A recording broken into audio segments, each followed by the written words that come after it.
Ya. Ya. Buenas tardes con todos. En esta oportunidad, en el módulo de cirugía, vamos a hablar sobre la aproximación al paciente politraumatizado. Y los compañeros que vamos a hablar somos Gonzalo Irala y yo, Juan Pablo Noel.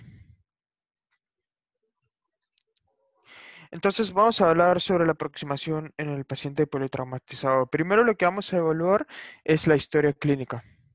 En la historia clínica, primero lo que tenemos que averiguar es cuál es el mecanismo del trauma.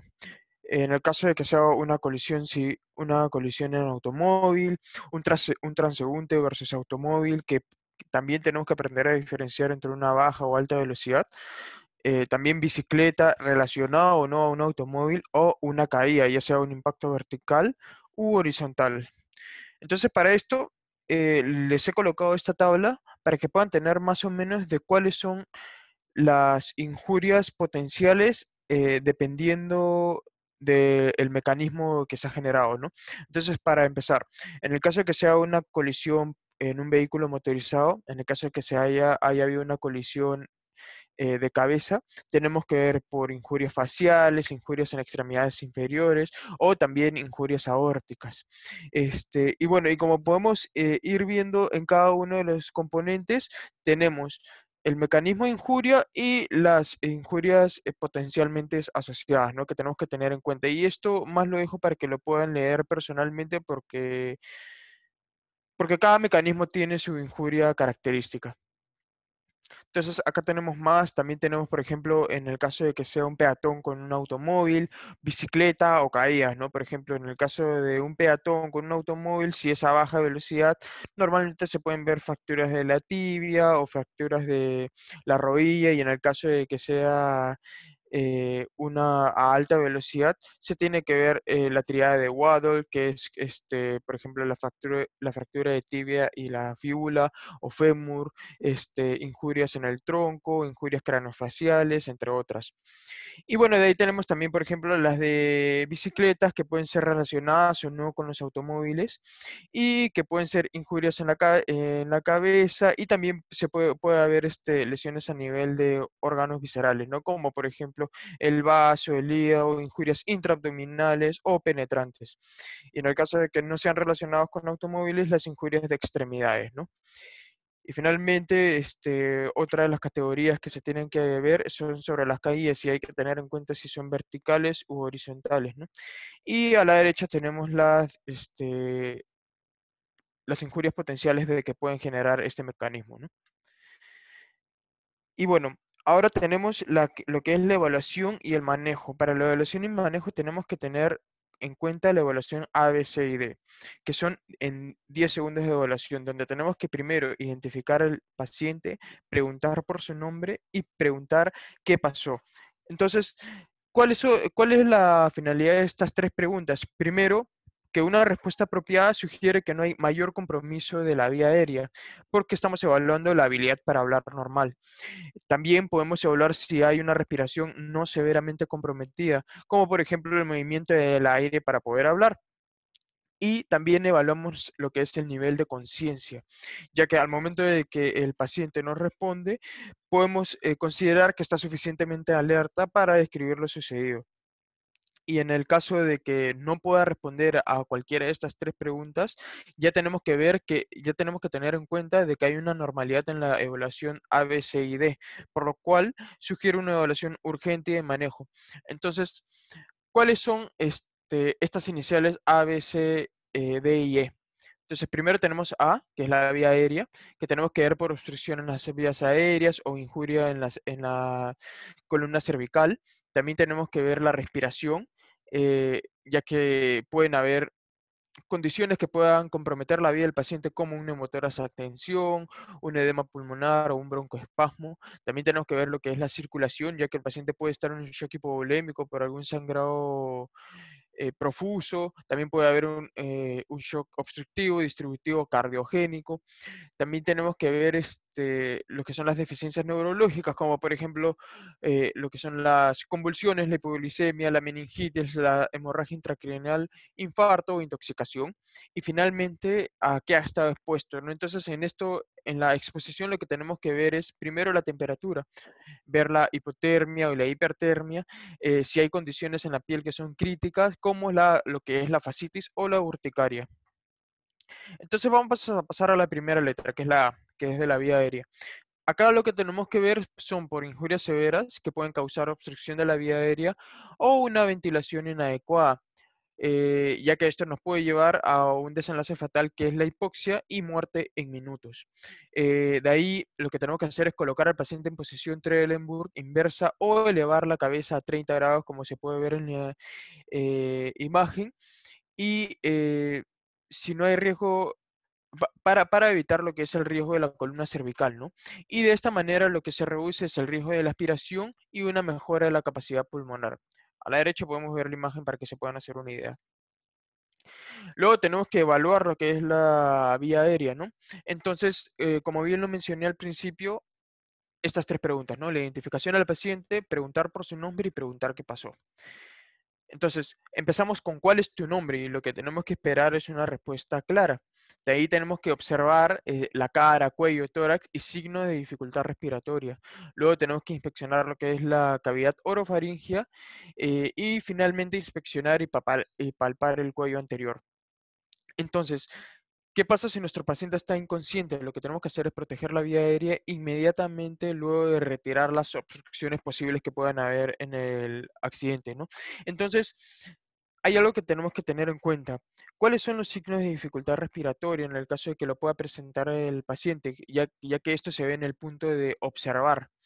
Y estos son la taquipnia, el uso de músculos accesorios, que la respiración sea asimétrica, que existan patrones de respiración anormal, o también el caso de un estrior, en el caso que pueda haber una obstrucción de la vía aérea. En el caso de la inspección orofaringea, tenemos que evaluar por rupturas, injuria de los dientes, lengua, sangre, vómitos, secreciones agrupadas y también ver por obstrucción que impida el ingreso del laringoscopio o la intubación. Y en el caso de inspeccionar y palpar el cuello anterior, lo que tenemos que ver son por laceraciones, hemorragias, crépitos, hinchazón y palpar también el cuello para identificar el lugar para la cricotiroidectomía. Entonces, para pacientes incapaces de proteger eh, la vía aérea, tenemos que evaluar la dificultad de intubación con esta memotecnia, y la memotecnia es Lemon. Primero, observar que es que puede ser una injuria en el cuello, también evaluar que es el 332, que es intraoral, mandíbula, cuello y cuello tiroides. También ver lo que es Mallampati, que ahora lo vamos a ver en otra diapositiva, obstrucción, o también en el caso de las personas obesas que tras la escala de Mallampati también puede estar un poco más obstruido lo que son las vías aéreas, ¿no? Y la movilidad del cuello. Entonces vamos a pasar justamente a lo que era la escala de Mallampati, pero vamos a empezar con los pacientes que tienen una escala de Glasgow menor a 8. Y en estos casos lo que se tiene que hacer es intubar. Pero obviamente para intubar tenemos que tomar en cuenta que no haya nada que esté obstruyendo la vía aérea. Es por eso que dentro del PPT dice establecer vía aérea definitiva y ver si hay duda de que el paciente pueda mantener la integridad de la vía aérea, ¿no? En el caso de que el paciente no pueda mantener la integridad de la vía aérea, también se intuba. También siempre asumir un trauma cervical al asesorar la vía aérea y es por eso que siempre se tiene que proteger con un collarín cervical. Y finalmente, reevaluar permanentemente la permeabilidad de la vía aérea. Entonces, acá tenemos lo que es prácticamente la clasificación de Mallampati y tenemos en lo que es la clase 1, el paladar blando, la úvula y los pilares visibles. De ahí tenemos la clase 2, cuando el paladar blando y la úvula son visibles, que son estos de acá. Y el paladar 3, cuando solo se puede ver el paladar blando. Y finalmente la clase 4, cuando no se ve absolutamente nada. Y solo se ve el paladar duro, que es este de acá. Entonces, ahora vamos a pasar a lo que es la respiración. Entonces, para eso tenemos que ver la permeabilidad aérea. Tenemos que tener en cuenta que la permeabilidad aérea sola no asegura la ventilación y requiere de un correcto funcionamiento del diafragma, pulmón y pared torácica. También tenemos que exponer el cuello y el tórax para evaluar la distensión venosa yugular, la posición de la tráquea y pared torácica. Tenemos que auscultar los pulmones para ver si hay murmullo vesicular en ambos campos pulmonares. También tenemos que ver lo que es la inspección y la palpación para ver si hay algún tipo de injuria en la pared torácica que comprometa la ventilación. También tenemos lo que es la percusión del tórax para ver si es que de repente ha habido un neumotórax a tensión o que pueda complicar la situación del paciente. Y justamente con esto de la percusión del tórax podemos corroborar las lesiones que comprometen la ventilación y que esto se tiene que hacer en la evaluación primaria y que requieren de intervención inmediata. Es por eso que la respiración se ubica en segundo lugar, ¿no? Primero de ver las vías aéreas de que no estén obstruidas, pasamos a asegurar lo que es la vía aérea, ¿no? Entonces, ante esta pregunta, ¿cuáles son las patologías que requieren de intervención inmediata? Entonces tenemos lo que es el neumotórax a extensión, el hemotórax, el neumotórax abierto y una posible injuria traqueal o bronquial. Y el paciente con injuria tiene que recibir oxígeno suplementario, ya sea intubación o cámara de reservorio. Siempre utilizar un oxímetro para ver la saturación y luego para lo que es la evaluación secundaria, ver lo que es el neumotórax simple, el hemotórax simple, costillas rotas, flay chest y contusión pulmonar. Y bueno, ¿por qué eso pasa a evaluación secundaria? Porque no puede comprometer tanto la vida como estos cuatro que acabo de mencionar en un principio. El neumotórax de tensión, el hemotórax, el neumotórax abierto y la injuria traqueal o bronquial. Luego tenemos lo que es la circulación. Entonces, a la circulación vamos a evaluar cuatro principales aspectos: el volumen sanguíneo, el gasto cardíaco y hemorragia, que es lo que más se debe considerar.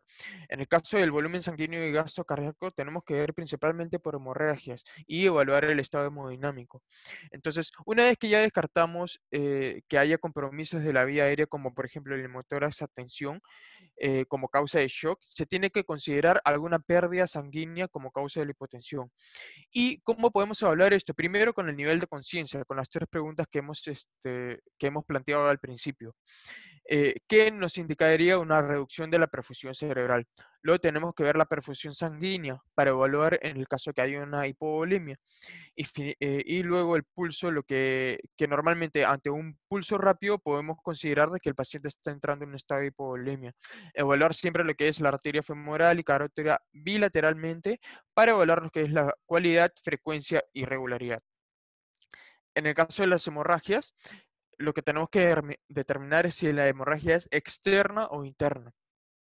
Y en el caso de que el sangrado sea externo, esto se trata en lo que es la evaluación primaria, como mediante la presión manual directa. Luego, en el caso del torniquete, este se usa solo cuando la presión directa no es efectiva. Y luego, en el caso de la fuente del sangrado interno, tenemos que ver la posibilidad de que el sangrado esté en el abdomen, en el retroperitoneo, en la pelvis y huesos largos. Y estos pueden ser identificados tanto por el examen físico como por imagen, como por ejemplo la radiografía simple de tórax y de abdomen, un ecofaz, entre otras cosas. Y en el caso del tratamiento inicial, tenemos lo que es la descompresión torácica, el estabilizador de la pelvis y férula de extremidades. Pero el definitivo en el caso de las hemorragias siempre será lo que es la cirugía. Hay que tener en cuenta que en el caso del torniquete, porque no es nuestra primera opción. Y esto es porque al momento de hacer el torniquete, si no se calcula bien la presión necesaria que se debe hacer, podemos generar un riesgo de isquemia en la extremidad. Y bueno, ahora vamos a pasar a lo que es también el manejo de lo que es la circulación. Y primero lo que tenemos que hacer es el control del desangrado y reemplazo del volumen intravascular. Para ello tenemos que obtener un acceso vascular, que son dos vías periféricas para fluido, plasma, sangre. Y en el caso de que no se pueda establecer una vía periférica, una infusión intraósea, acceso venoso central o un corte venoso. Luego lo que se tiene que obtener es una muestra sanguínea. En algunos casos, en el caso de la guía del ATLS, se considera la prueba de embarazo, el tipo sanguíneo, también los gases arteriales y o lactato para ver el grado del shock. También establecer una resucitación agresiva y continua de fluido. eh, Disculpa, hay que tener en cuenta que la resucitación agresiva y continua de fluido no sustituye el control definitivo de la hemorragia, ya que, como bien lo hemos dicho, la hemorragia puede ser externa o interna, y en el caso sea de la interna y no lo solucionamos mediante una cirugía, el paciente va a llegar inevitablemente a un shock hipovolémico. Y finalmente, en el caso del shock hipovolémico, cristaloide intravenoso calentado entre 37 y 40 grados, 1 litro en bolo para respuesta, y si no responde, considerar lo que es una transfusión sanguínea.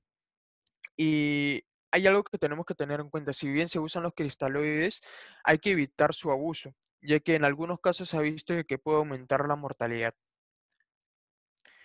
Entonces, para la evaluación, ahora la D, que es la evaluación neurológica, tenemos que ver primero por la disminución del nivel de conciencia, que esto nos puede indicar una disminución de la oxigenación cerebral, perfusión o injuria directa cerebral.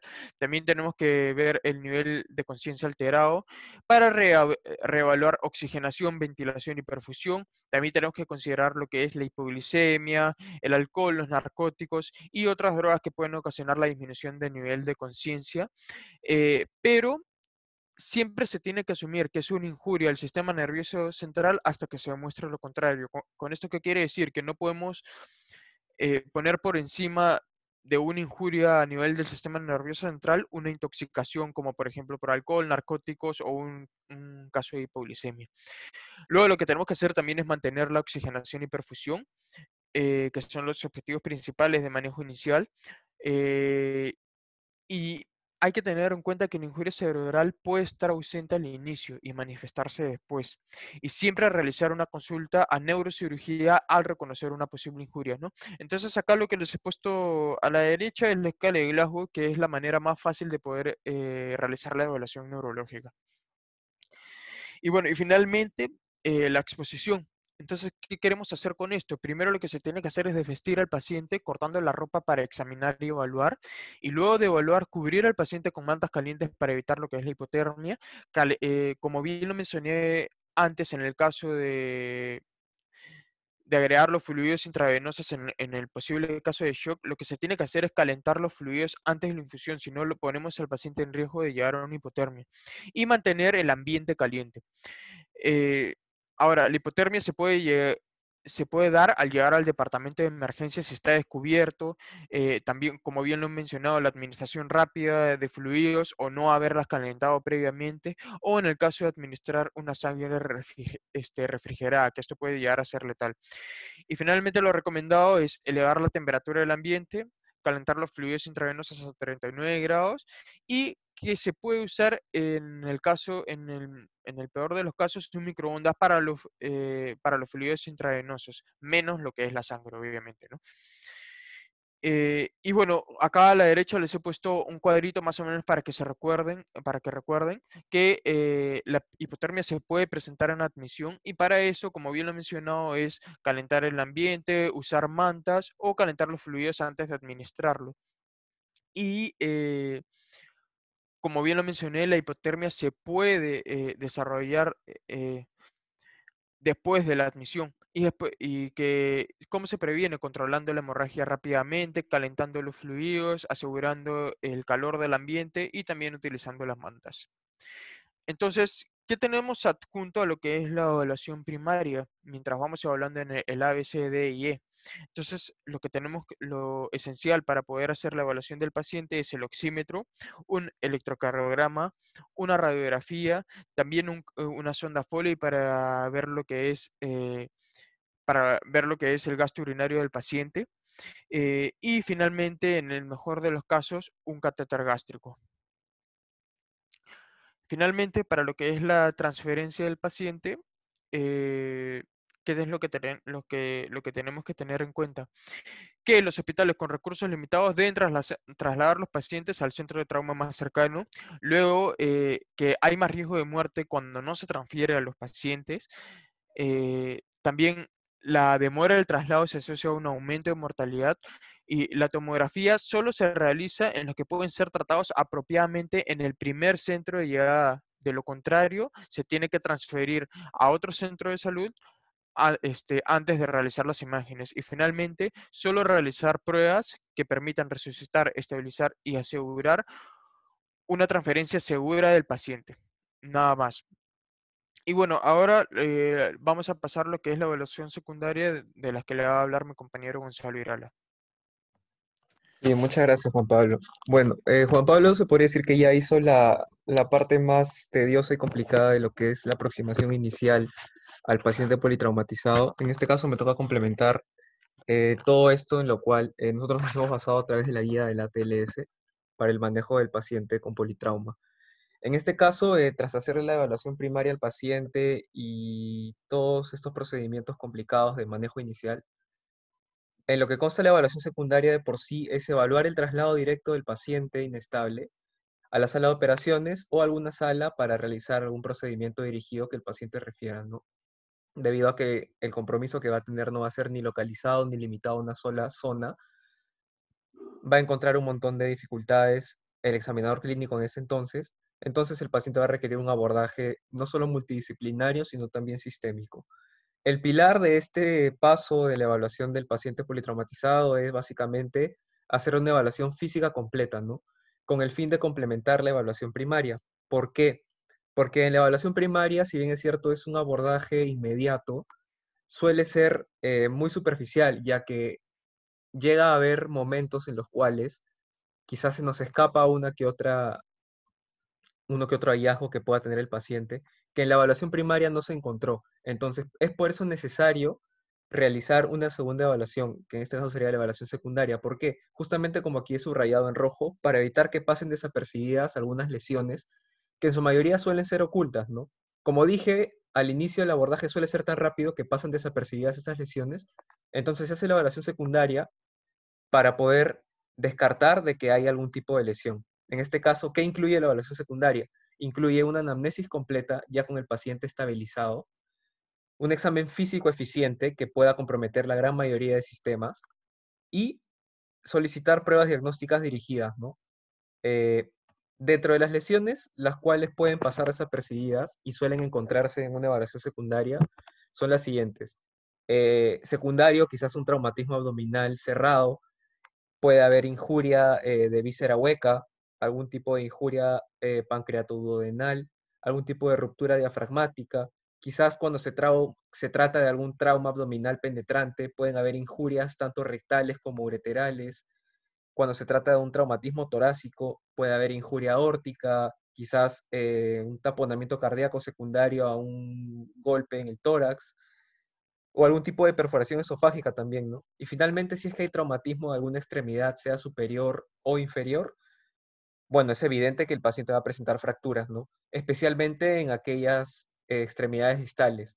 También puede haber disrupción vascular y hasta el desarrollo de algún tipo de síndrome compartimental. Siguiente. Ya. Ahora, como mencioné, el compromiso también va a depender del tipo de traumatismo que ha tenido el paciente, ¿no? En este caso, puede ser tanto cerrado como penetrante y también puede haber ambos. En la historia clínica de por sí suele obtenerse durante el mismo traslado, ¿no?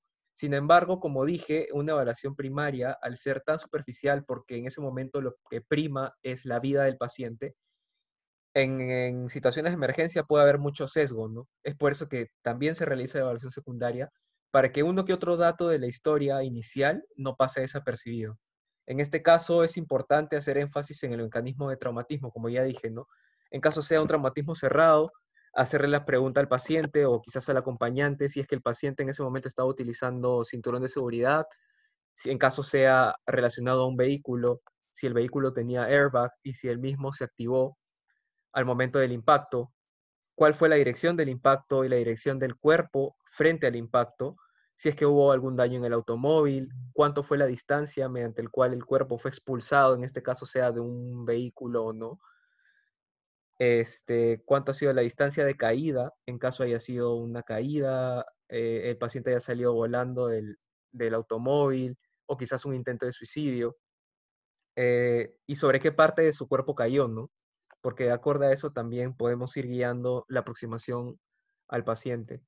y en caso se trate de un traumatismo penetrante, saber el tipo de arma que se utilizó, si es que fue un arma de fuego, un arma blanca, qué tipo de arma fue, si es de fuego, si fue de alto calibre, de bajo calibre, cuánto fue la distancia que tuvo el sujeto con el arma, cuántos disparos oyeron, si fue un arma blanca, qué tipo de arma blanca fue, cuánto filo tenía el arma y de qué tamaño era. Otra cosa a poder evaluar en la historia clínica es la mnemotecnia ample, que es muy importante rescatar estos datos del paciente, ¿no? Porque nos va a permitir también saber la tolerancia que puede tener a ciertos fármacos que se utilizan en el abordaje del mismo. En este caso, la A de Ample nos dice que evaluemos si es que el paciente tiene antecedentes de algún tipo de alergia, alguna reacción de hipersensibilidad, si hay antecedentes familiares también de hipersensibilidad o de algún tipo de alergia. Si es alérgico a algún alimento, si es alérgico a algún medicamento también, y si toma algún medicamento, como lo dice la M de Ample. En este caso, si tiene alguna condición preexistente, si es comórbido con algo, y si toma algún medicamento para esto. También la P de Ample, hacer énfasis en la historia médica pasada, es decir, en los antecedentes médicos del paciente, como ya se complementa con la letra M, saber si es que tiene alguna condición preexistente, si ha sido diagnosticado de alguna enfermedad antes, si ha sido hospitalizado antes por algún motivo, si ha sido sometido a algún proceso quirúrgico antes de este momento también. Muy importante recoger todos los antecedentes de este paciente. La L de Ample, saber a qué hora fue su última comida, ¿no? Porque justamente varios de estos pacientes van a requerir entrar a la sala de operaciones. Entonces es muy importante saber ese dato para poder, estos datos que los recoge el anestesiólogo de por sí y el mismo cirujano para que no haya ningún problema al momento del procedimiento. Y finalmente la E de Ample, eventos que fueron alrededor de, o sea, los eventos que sucedieron junto con la injuria, ¿no? Como dijo Juan Pablo, dentro de las primeras preguntas que hay que hacernos es preguntar al paciente qué pasó exactamente. Y eso es lo que corresponde de por sí a la evaluación secundaria. Un punto más importante dentro de la P de Ample es que tenemos que saber si es que el paciente actualmente está consumiendo algún fármaco junto con la M, en caso sea anticoagulantes, algún medicamento, procedimientos quirúrgicos, enfermedades mentales o intentos de suicidio, ¿no? Esos también son datos que nos pueden ayudar mucho para ampliar la historia clínica. Siguiente. Como dije, posterior a la historia clínica, lo que corresponde es un examen físico completo en el cual no se nos pase desapercibida ningún hallazgo. Es por eso que en cabeza y cara tenemos que buscar si es que el paciente se queja de dolor, si hay algún tipo de deformación, si hay sangrado visible o si hay sangrado oculto en cara y en cabeza. A veces hay pacientes que tienen cabello tan largo que no permite ver si es que hay sangrado activo o hay algún tipo de laceración en el cuero cabelludo. La presencia de algún cuerpo extraño, quizás cuando se trata quizás las lesiones por arma de fuego, eh, quizás la bala de por sí bote algún tipo de pólvora, algún tipo de rastro, genera algún tipo de tatuaje en el paciente y ver si es que hay algún rastro o algún fragmento de la misma bala o de algún otro tipo de arma que se haya utilizado, o si es que el paciente fue expulsado de un auto, si es que hay presencia de algún tipo de vidrio, si es que ha sido expulsado por la ventana, etcétera, etcétera. Del mismo modo, presencia de quimosis, hematomas y ver el fondo de ojo. Ahora, algo muy importante es que también tenemos que evaluar el cuello. Como dijo Juan Pablo también, en la evaluación primaria es muy importante y tenemos que asumir que todos los pacientes tienen compromiso cervical. Es por eso que se le pone en una posición de Trendelenburg en la evaluación inicial al paciente para que la zona cervical de por sí no se vea más comprometida de lo que nosotros asumimos que está. Esto se le acompaña de la inspección y la palpación de todo el cuello. Siguiendo bajando de forma sistemática, pasamos a la inspección del tórax y la palpación del mismo, ver cómo está el esternón, las clavículas, porque esos también en un paciente politraumatizado suele estar o suelen estar de por sí fracturados o tener algún tipo de lesión. Eso también predice el daño intratorácico, ¿no? Ya que quizás una que otra perforación a raíz de una fractura ósea puede generar un neumotórax y no nos damos cuenta. Es por eso que también es primordial la auscultación, ¿no? Para ver si encontramos algún tipo de alteración en el murmullo vesicular, si encontramos algún tipo de matidez a la palpación, si es que hay cierto grado de sangrado o hemotórax, y también si es que ha habido una efusión pericárdica, ¿no? En este caso tendríamos que ocultar también los ruidos cardíacos y ver si los mismos están disminuidos. Posteriormente, en la evaluación de abdomen, siguiendo de forma sistemática, de arriba hacia abajo, importante ver la inspección de los flancos en busca de algunas laceraciones, contusiones o presencia de equimosis. También es importante palpar las vísceras que puedan ser un poco predominantes, como lo es el hígado, el vaso, buscar dolor y rigidez, y si hay cierto grado también de distensión abdominal. La ausencia de hallazgos al examen de abdomen no descarta traumatismo abdominal, porque como dije en un inicio, hay lesiones de víscera hueca que suelen pasar desapercibidos. Y es por eso que el tercer paso de la evaluación secundaria es pedir pruebas de laboratorio y solicitar pruebas de imágenes. ¿Por qué? Porque estas pruebas son las que finalmente nos van a dar la pista o la seña de que evidentemente existe algún tipo de traumatismo oculto, el cual solo se va a ver a través de las imágenes, ¿no? Y finalmente, en la evaluación de recto y el sistema genitourinario, ver tacto rectal, si hay sospecha de alguna injuria uretral o rectal penetrante, buscar sangrado, ver si la próstata se mueve, si hay ausencia de tono esfinteriano, si hay fragmentos óseos e injuria vaginal. Y antes de pasar de diapositiva, también mencionar que pueden haber, ¿cómo se llama? Signos específicos que nos pueden quizás orientar a qué tanto ha sido el compromiso del paciente, ¿no? Por ejemplo, podemos encontrar el signo de Battle, que es la presencia de equimosis retroauricular, también la presencia de equimosis periorbital o conocida como ojos de mapache, los cuales nos hacen sospechar de una fractura de base de cráneo, ¿no? Es por eso que tenemos que también buscar esos signos. Otra cosa importante es que en adultos mayores, en embarazadas y en pacientes con alteración del estado de conciencia, el examen de abdomen no va a ser similar a un paciente normal, ya que estos pacientes suelen tener otras condiciones morfológicas que limitan al examinador a poder hacer un examen tranquilo. Siguiente. Bueno, siguiendo de forma sistemática la evaluación secundaria, tenemos el examen neurológico, importante aplicarle al paciente la escala de Glasgow, ver la respuesta motora, la respuesta verbal y la respuesta ocular, para más o menos hacernos una idea de qué tanto está comprometido su estado de conciencia. Viendo el examen musculoesquelético, importante hacer la inspección y la palpación de las cuatro extremidades, buscando deformidades y dolor y también fracturas. Ver si estas fracturas comprometen el rango de movimiento y si es que consecuentemente el mismo está disminuido. Adicionalmente, evaluar el estatus neurovascular del paciente, ver si hay movimiento activo y pasivo y si estos están limitados o si no, y ver si hay o el paciente requiere cierto grado de inmovilización. Y como dije, el tercer paso fundamental va a ser necesario sospecha de alguna fractura y hasta es obligatorio en algunos pacientes politraumatizados obtener radiografías en áreas sospechosas de fracturas, ¿no? También es importante buscar síndrome compartimental en un paciente que se queja de mucho dolor y vemos quizás algún hinchazón en algún miembro. Muy importante hacer la búsqueda de síndrome compartimental, ¿no? Para evitar que esto evolucione y el paciente termine perdiendo un miembro. Ahora, continuando el examen de pelvis, importante hacer la inspección y palpación de la misma, buscar también presencia de equimosis, dolor o el sangrado activo, para luego solicitar las imágenes correspondientes. También considerar, si es que el paciente lo requiere, aplicar la inmovilización y evaluación ortopédica inmediata. Y finalmente, o bueno, lo primero que le llama la atención a uno, el examen de piel, ¿no? Donde se busca casi lo mismo que en todo el cuerpo, laceraciones, abrasiones, equimosis, seromas, hematomas.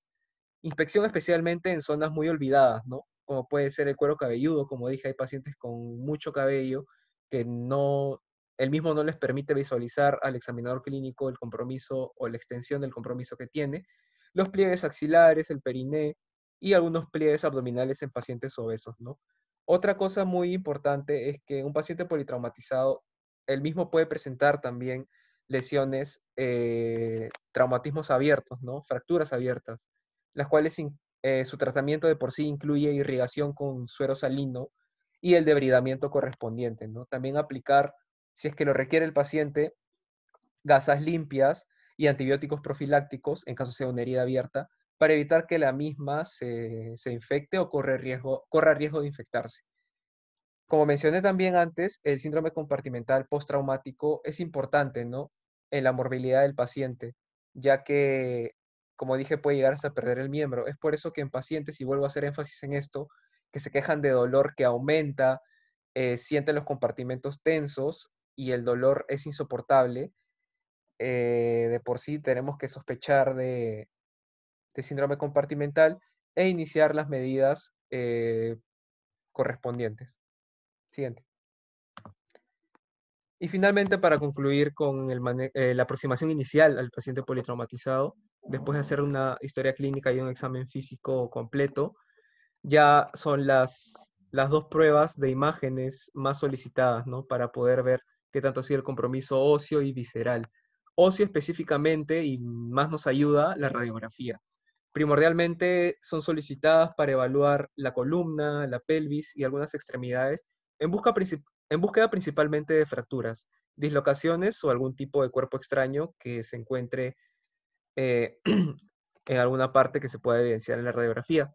Y finalmente, para poder ver traumatismo visceral que a simple vista es oculto, lo más sensible es la tomografía. En este caso puede considerarse una tomografía de cuerpo completo debido a su rapidez y a su precisión diagnóstica, ¿no?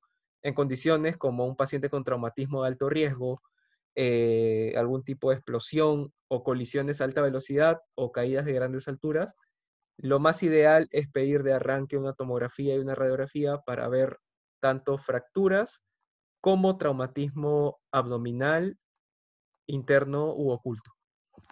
Y bueno, finalmente, a modo de resumen, les hago las siguientes aclaraciones. Importante saber que en todo paciente politraumatizado, el manejo debe ser efectivo y eficiente. Debe haber una comunicación con todo un equipo, un manejo multidisciplinario, porque requiere la atención de varios sistemas.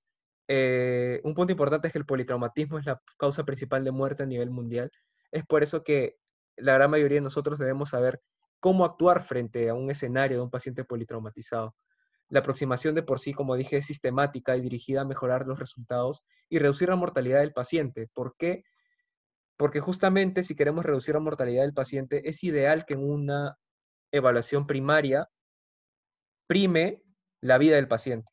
Entonces, una vez que ya lo estabilizamos, una vez que ya sabemos que el paciente puede resistir, se le aplica una evaluación secundaria para ver si es que se nos ha pasado desapercibido algún otro hallazgo y para terminar de complementar toda la evaluación completa.